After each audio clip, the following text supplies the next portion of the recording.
Thank you very much for the introduction, Athena. So yeah, in our challenge, we are developing a natural language search engine, and the aim is to improve the discoverability and also the usability of ECMWF datasets, graphical products, and documentation.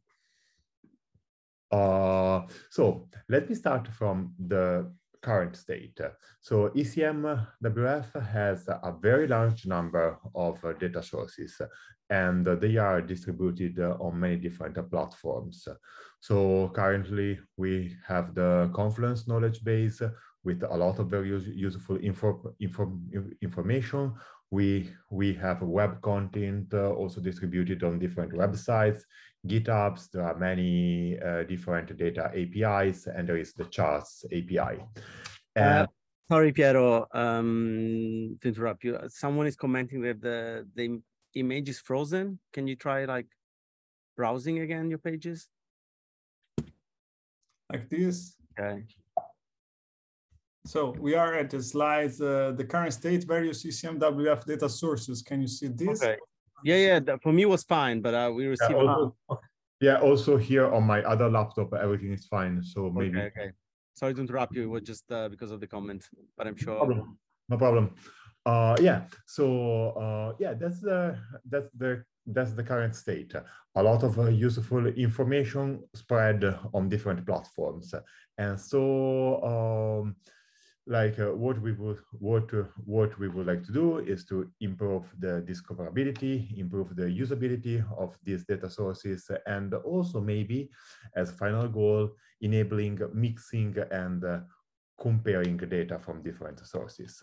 And so what we propose as a solution is a chatbot, which makes possible to interact and to discover ECMWF resources in a conversational way, which is much more immediate. So here we have a screenshot of the final product, but we also have a demo later in the presentation. And our goal is to provide easy access to the data, is to have a chatbot which you can interact with in a conversational style, making API access very simple. And also we would like to have a unified interface for all data sets, content, and knowledge bases. So let me just spend a few words on the technology which is needed to get there. And so like here, of course, this is a very broad and very active field, but I think that it is interesting to spend just a few words here.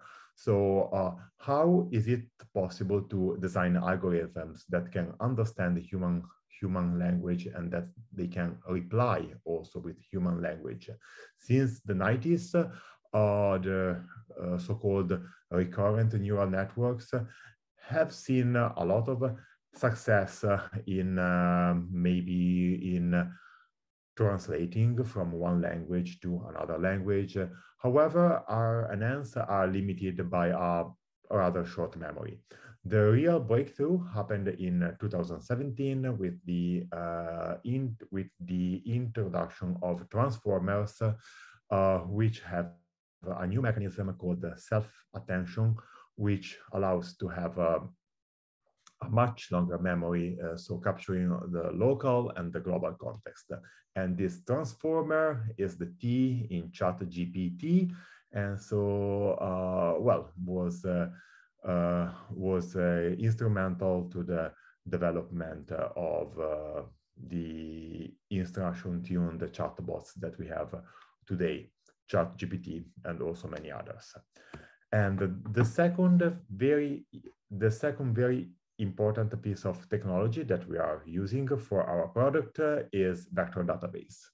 So what happens usually in most chatbots is what happens in the figure on the right on the bottom. So is that you have a query, you are sending it to the chatbot, and the chatbot will give some answer. However, it is possible to supplement this feature with a vector database. So what we do is that we map the query to a certain vector, and also we convert all the documents in some knowledge base, in some wiki, also to vectors.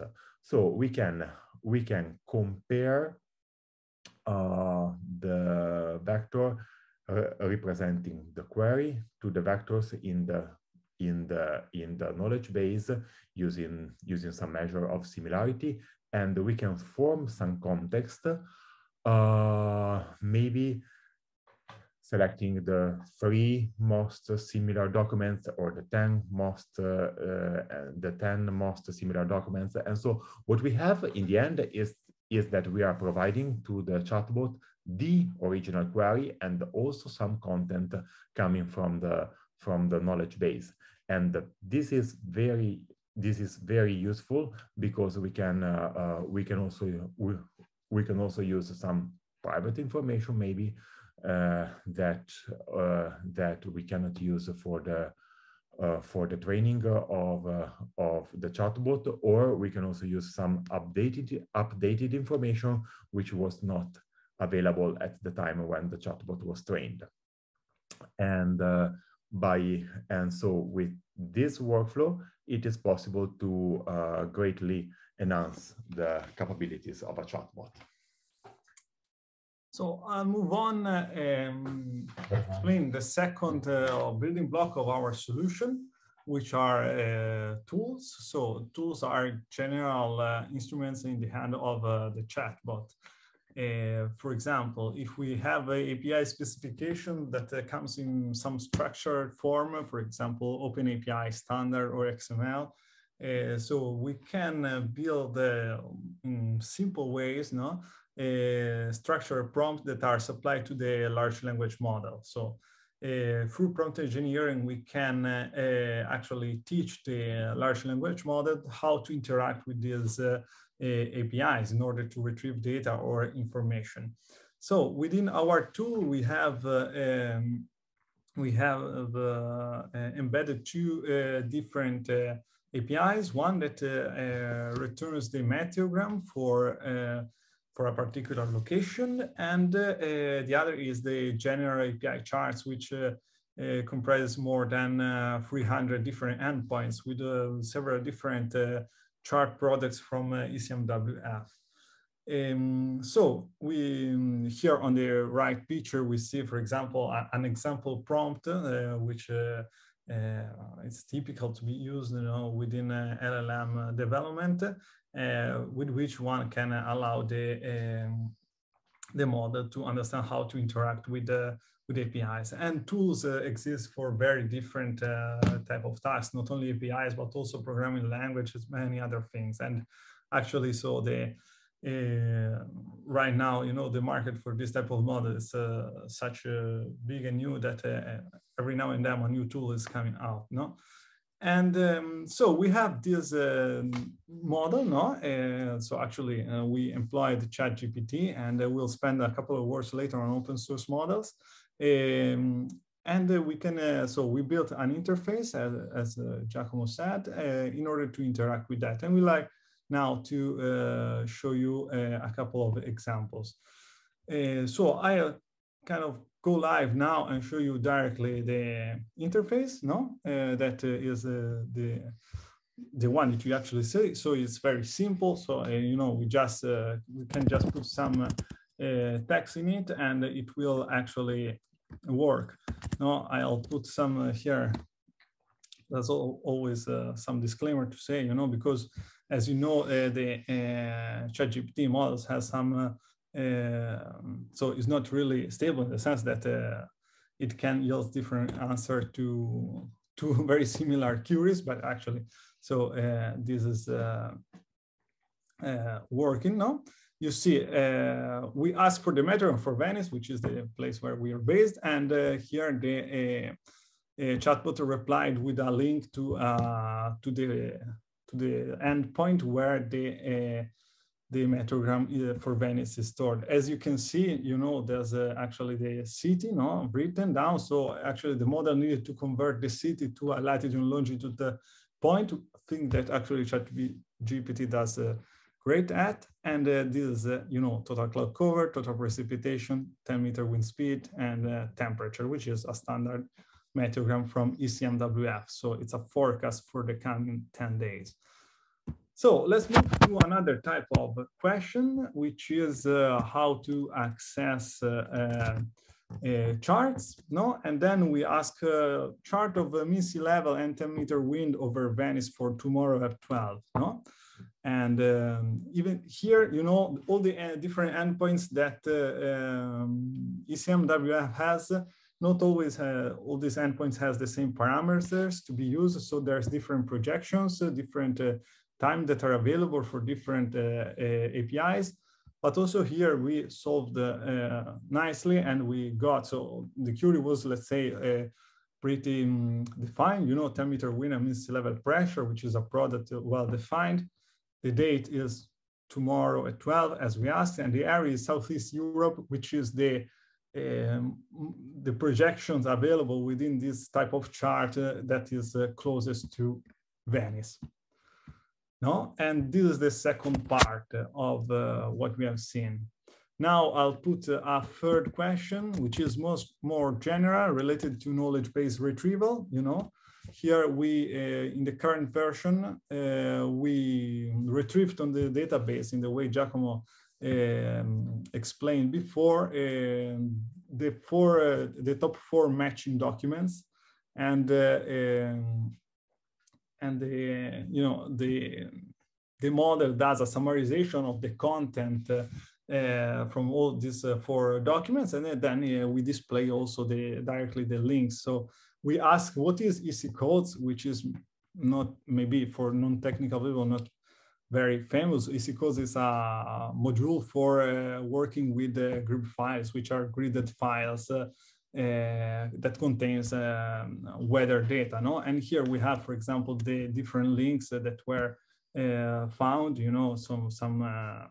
something from Confluence rather than, an HTML file from GitHub from EC codes, together with the README, for the repository. So these are probably the documents that match most the query that we asked for. So now I'll probably need to get back to the presentation, yeah. So these were the examples that we just showed. These are other pictures that other charts that you can ask. For example, carbon dioxide is another product in Southern America, or other different knowledge-based questions. So actually, we also put, maybe I haven't shown, we also put a couple of buttons to send some feedback, because that will be important, for making parts of our experimenting part, and also gather some data. Now we can save queries, and now in a very simple way, like okay or not okay, And but through this, we can actually also gather some feedbacks over how good an answer was. So let me move back to the slides. So we have some comments on open source models that we actually, so we spent some time inspecting these models, and because they come with some advantages. For example, they're self-hostable.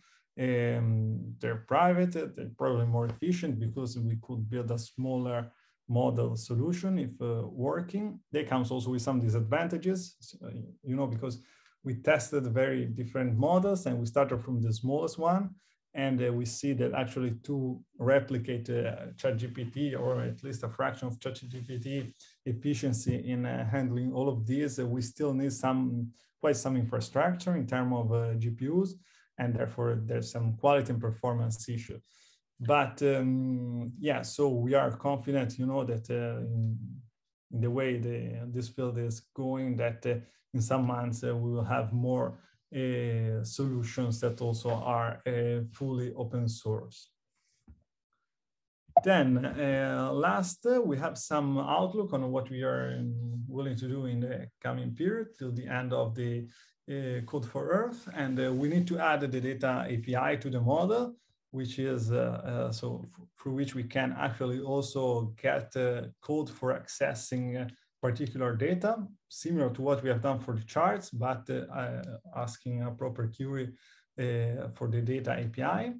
Then we need to improve the error handling of the chatbot interface, and we need to work on the stability and reliability of the model. So basically what are called nowadays hallucinations, because now and then, even though we ask through prompt engineering to stick to the task that ChatGPT was given, we still have by now and then some hallucinations. So creating new random parameters not existing on the API, you know, even though we specified exactly which one to use. But so these are a common issue that people are having with these tools, no? And we would like to have some like a crowd experiment in which we give the chatbots, so the interface you just saw, to many different users, collecting feedbacks, and then eventually employing also this data set we can create through this experiment for further fine tuning or yeah, you know, improving the tool. So that was all from our side, and thank you very much for listening. And we'll see in September. Yeah, thanks a lot, Piero and Giacomo. Very interesting insight. I'm a big fan of the image, by the way. So, but we have two questions for you from an anonymous attendee. The question was, what is the chatbot? Is this the well-known ChatGPT? Yeah, so we also probably at some point, at the beginning we weren't saying that, but yeah, so we employed finally ChatGPT. And to reply to the second question, which is, do you use GPT 3.5 or GPT-4? I think we use GPT 3.5, not yet the GPT-4. Yeah. We don't use actually OpenAI embeddings, but normal sentence transformers embedding for the data that we have that we have employed and loaded to the vector databases. And yeah, plan to move open source. I think the slides that we presented before was I hope that it was answering. Yes. Yeah, like if I can just add Sure. a little bit of information, like well, so what we saw experimenting is that for the embeddings, even open source ones work very well, the one from the sentence transformers library. On the other hand, when it comes to language model, GPT 3.5 or GPT-4 even better, but we were using 3.5 for this example, is still performing much better than Llama or other open source alternatives. So, but the field is changing so rapidly that maybe before September there are even some new developments. Yeah. So. Yeah, it's a very fast community and well, science. There's a last question for you. Can this be used to improve the documentation by asking, and quotes, are there any inconsistencies in the documentation about X or XYZ? We haven't tried this, but actually what I can say is that, for example, the web content is a summarization done by ChatGPT of the web content, so performed by one of our mentors, which we thank. And so, yeah, I don't know if this answers your question. It's probably an improvement from the point of view of how the text is clean and on the general type of content. But yeah, we haven't tried exactly what you're asking for. But it's a very good, yeah. So maybe by September.